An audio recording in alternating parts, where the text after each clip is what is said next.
My name is Caroline Brooks, and this is the story of how 10 years of waiting tables changed the course of my life.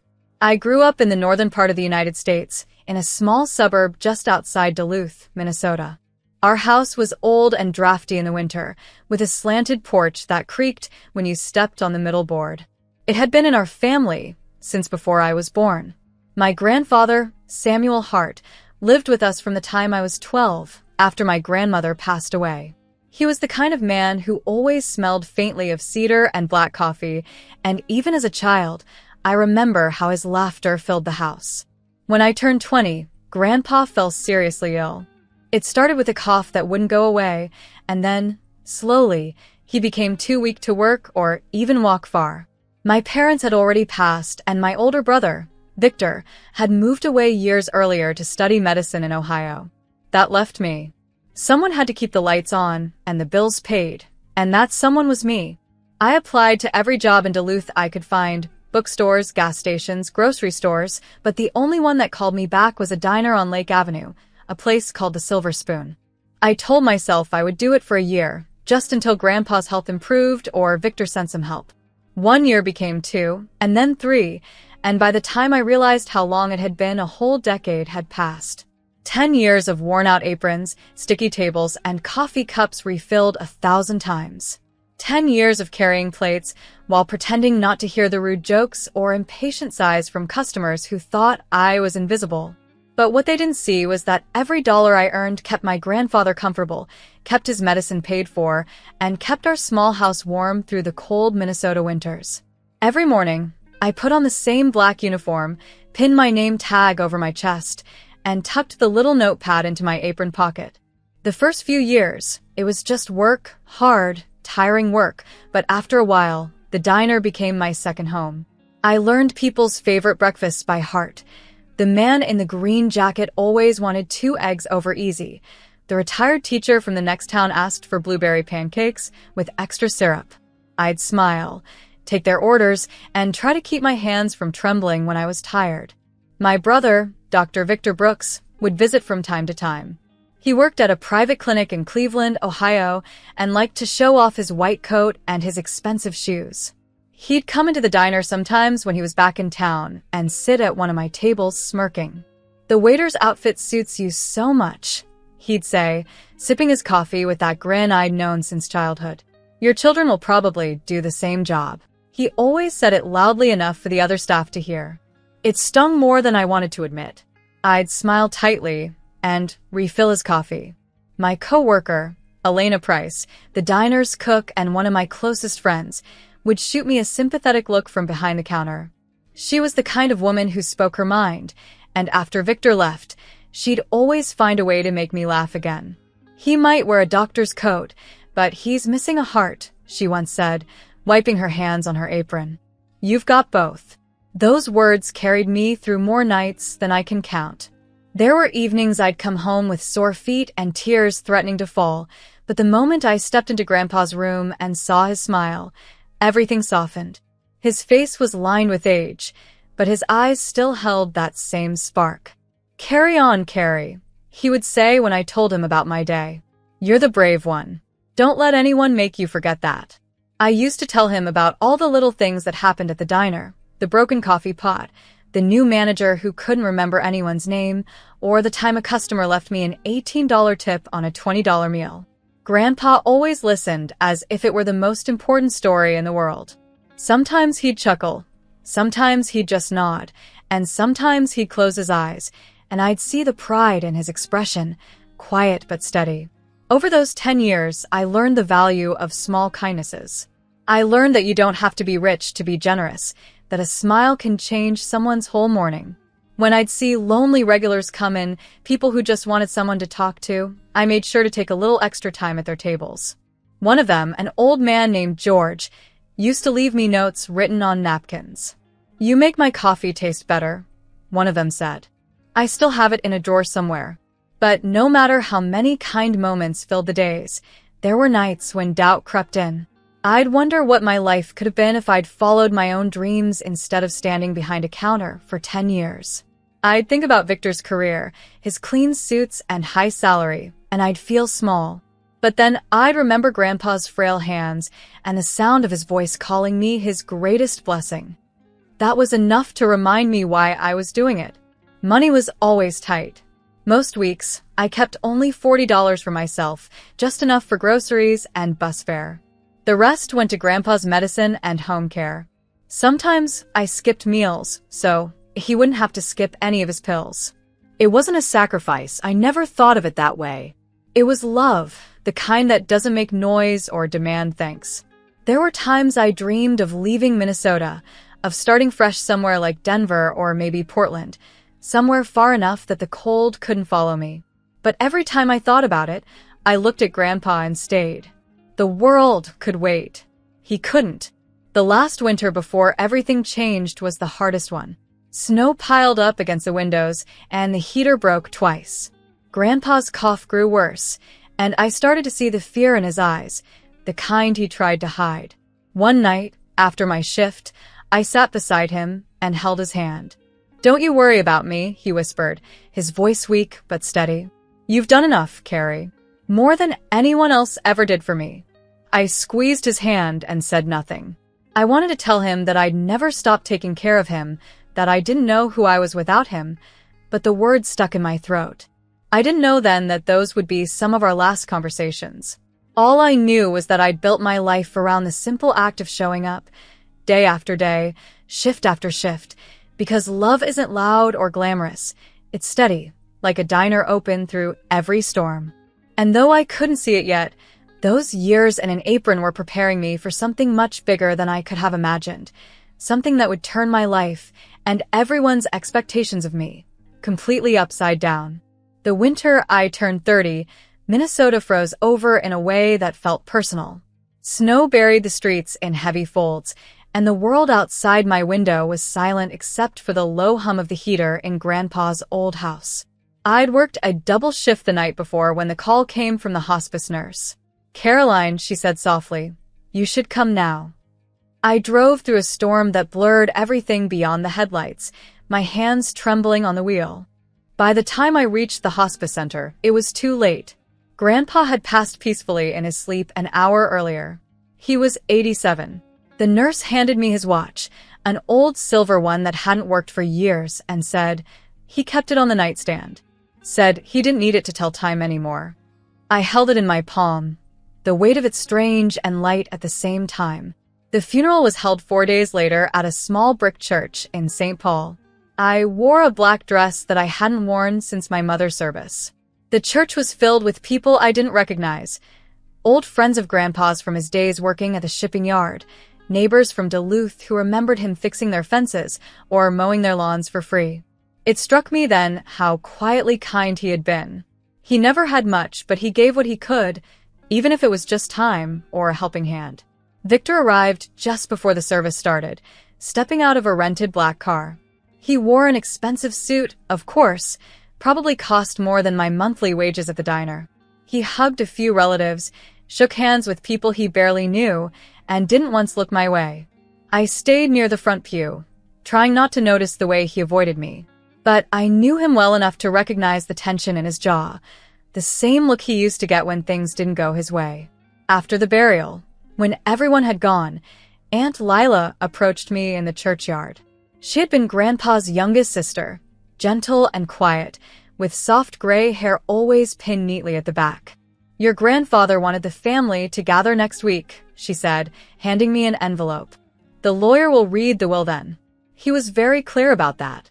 The following Friday, we met in the law office of Martin Cole, a thin man with round glasses and a voice like polished wood.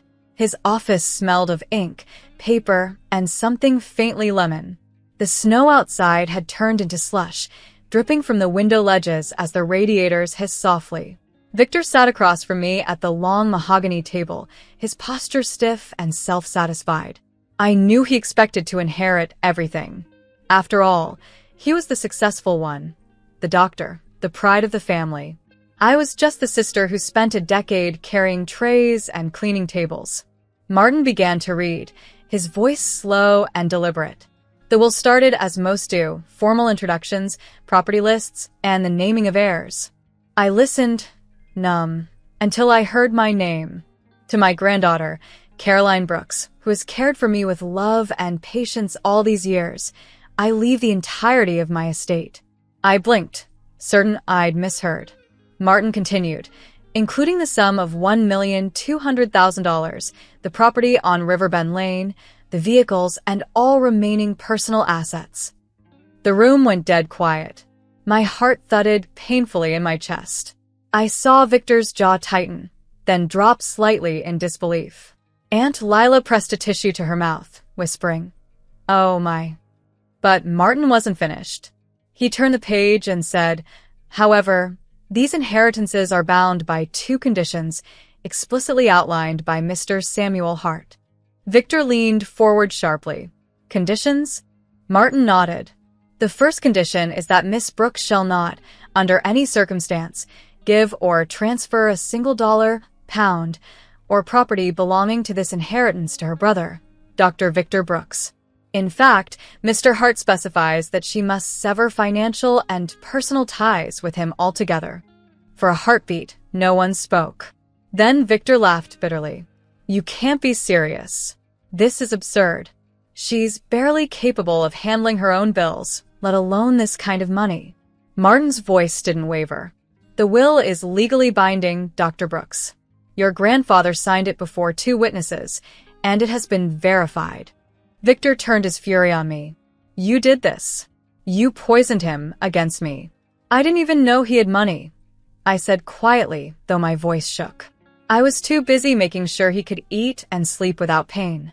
Martin cleared his throat and continued.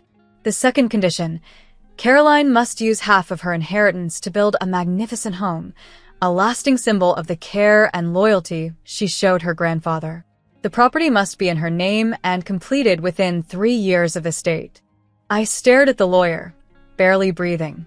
A house, half the money, a monument to a decade of scraped knuckles and tired smiles.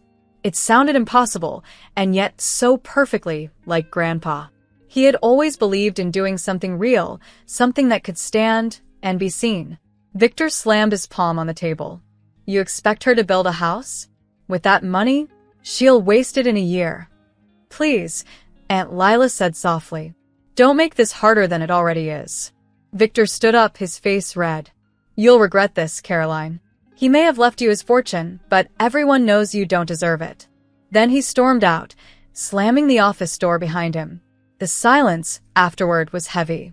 Martin finally looked at me and offered a small, kind smile. "Your grandfather spoke very highly of you, Miss Brooks. He said this was not about money. It was about legacy." I nodded, still stunned. "Legacy," I whispered. The word didn't feel real yet.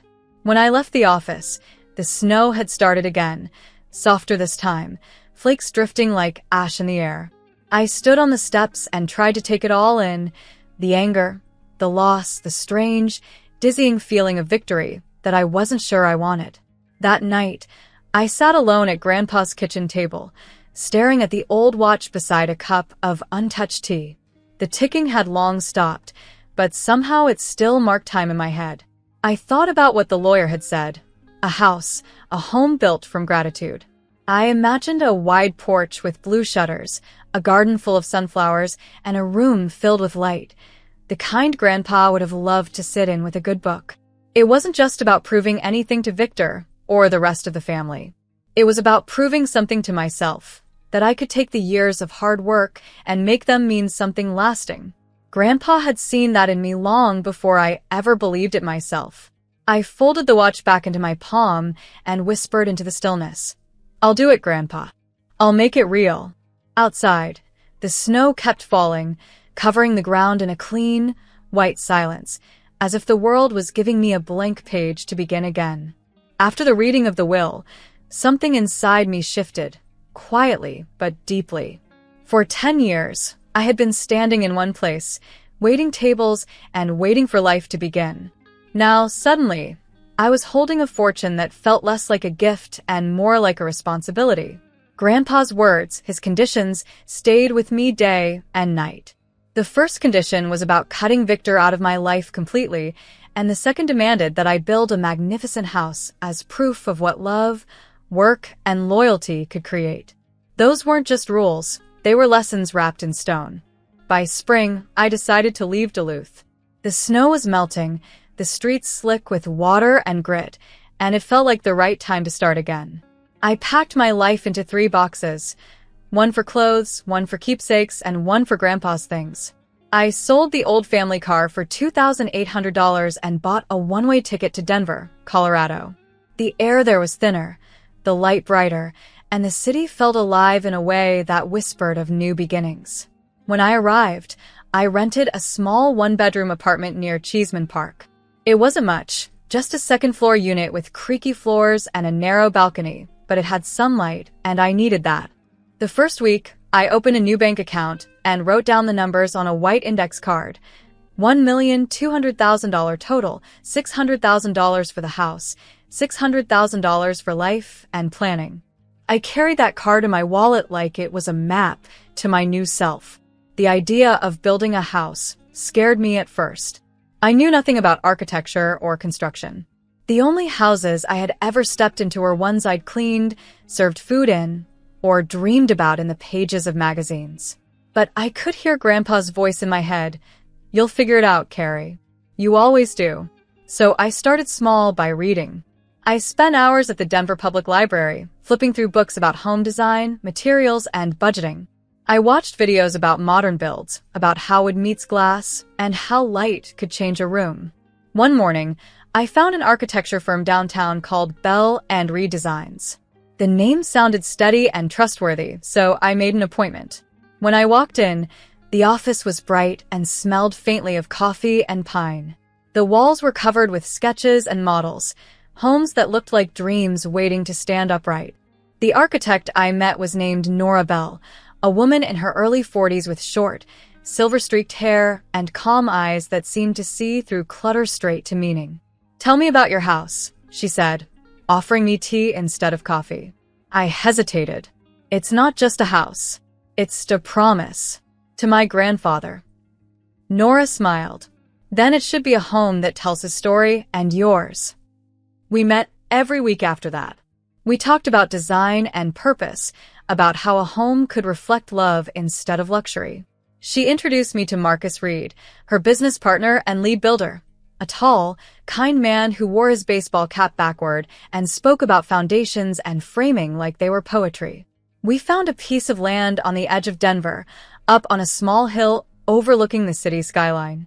From the top, you could see the mountains, a thin, white ribbon on the horizon, and at night, the lights below shimmered like fallen stars. The lot cost $210,000, and when I signed the papers, I could almost feel Grandpa's approval, quiet and sure. The design process took 2 months. Nora's first sketch was perfect, a home filled with sunlight, big open windows, and a long front porch. 3 bedrooms, 2 bathrooms, and a library.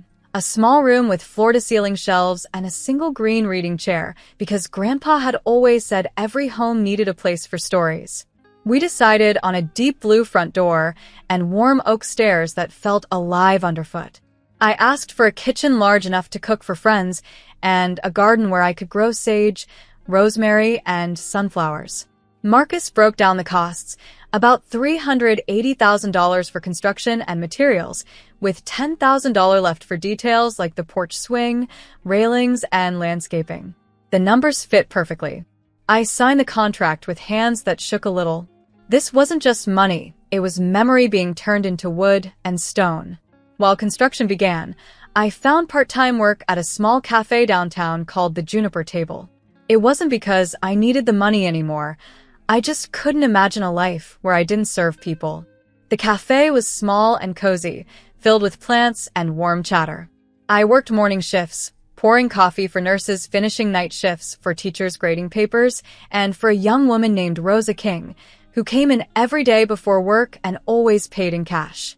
One day, I noticed she tucked every $5 bill she got as change into a jar labeled college. I asked her about it. She smiled shyly and said, "I've been saving for classes at the community college. It's slow, but I'll get there." Her determination reminded me of myself. 10 years ago, waiting tables and saving every cent for Grandpa's medicine. That day, I decided that once the house was finished, I'd help Rosa quietly, maybe pay her tuition for a semester.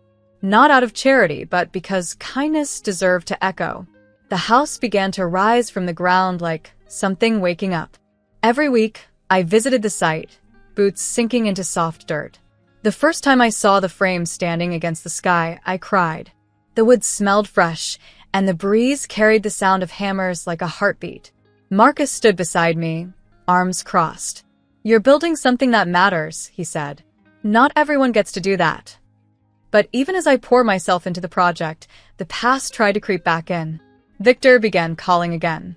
First once, then every few days. When I didn't answer, he sent texts, sharp words wrapped in guilt. "You owe me." That money should have been split. "You wouldn't even have a dime without me pushing you to grow up." I read every message, saved them, and never replied. The first condition of the will was clear, and I would honor it. Cutting him off wasn't easy. He was my brother, and somewhere inside me, I still remembered the boy who used to sneak cookies into my lunchbox. But Grandpa had seen something I hadn't. The way Victor's pride corroded everything around him. Letting him go was painful, but necessary. As weeks turned to months, the skeleton of the house transformed into something beautiful. The windows went in, the porch took shape, and the walls smelled like new beginnings. Every nail driven, every board placed, felt like a small act of healing. I kept the receipts in a labeled folder. House for Grandpa. When I added up the costs one night, the total came to $598,340. I stood at the site near sunset one evening as the sky turned gold and violet. The house wasn't finished yet, but it already felt alive. The wind ran through the open doorways, and I could almost hear Grandpa's laugh echoing through the unfinished rooms. For the first time in my life, I felt like I was standing somewhere that was truly mine, not because of the money, but because of what it meant. The house wasn't just bricks and beams.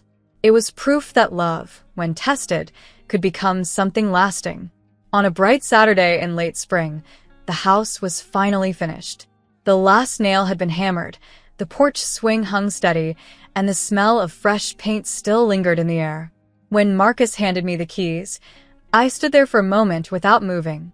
The blue front door gleamed in the sunlight, and behind it waited everything that 10 years of struggle and one act of love had built. I turned the key, opened the door, and stepped inside. The silence met me like a soft heartbeat. "We did it, Grandpa," I whispered. The place was everything I had imagined, and more. The oak stairs glowed with a honeyed light, and the big windows caught the afternoon sun in a way that made the walls shimmer.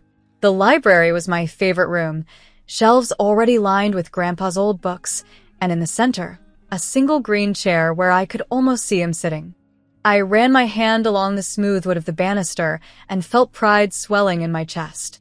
This was not just a house, it was a monument to faith, to endurance, to every late night and aching foot that had brought me here. A week later, I invited the family for a gathering. Aunt Lila arrived first with her husband, Thomas, and their daughter, Claire. They brought lemon bars and smiles, though I could see tears in Lila's eyes when she hugged me. My cousin Peter drove all the way from Savannah, Georgia, carrying a homemade apple pie that made the whole kitchen smell like autumn. Elena, my old friend from the Silver Spoon, flew in from Portland, Oregon, holding a small bouquet of daisies that she placed by the kitchen window. We filled the house with laughter, the kind that bounces off new walls and makes them feel lived in. As everyone wandered through the rooms, I told them the story in simple words. The 10 years at the diner, the nights I thought I wouldn't make it, the will, and the 2 conditions that had brought me here. I explained how the money wasn't a prize but a purpose, how half of it had turned into this home, a symbol of everything Grandpa stood for. When I showed them the blue door and the oak stairs, Aunt Lila touched the railing gently. "He'd be so proud," she said. But the day wasn't without shadows. Near sunset, I saw a familiar figure standing at the gate. Victor. He was wearing a dark gray suit and holding nothing but a look of cold resentment. For a moment, I thought of walking over, but then I remembered the first condition. I opened the door, and waited as he approached. "Let me in," he said flatly. "I'm family. You're my brother," I told him, my voice steady. "But you know what Grandpa asked of me." The first condition was clear. His eyes darted past me to the laughter inside, to the glow of the house that could have been his, if only he had seen love as something greater than pride. "You think this makes you better than me?" he snapped. "No," I said quietly. "It makes me grateful." He clenched his jaw, then turned and walked away without another word.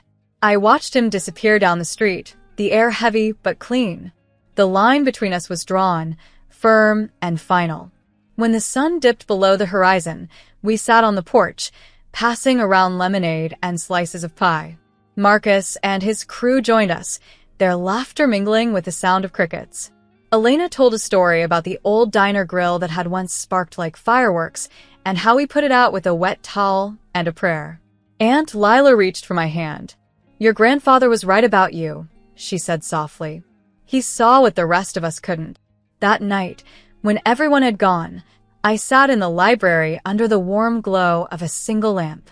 I opened my wallet and took out the old index card. On the back, I wrote new plans: start a small scholarship for cafe workers, $25,000 a year.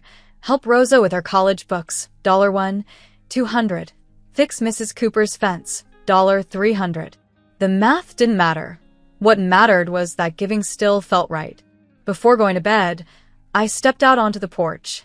The city lights glittered below, and the night air smelled of wood and new beginnings. I sat on the swing, listening to its soft creak.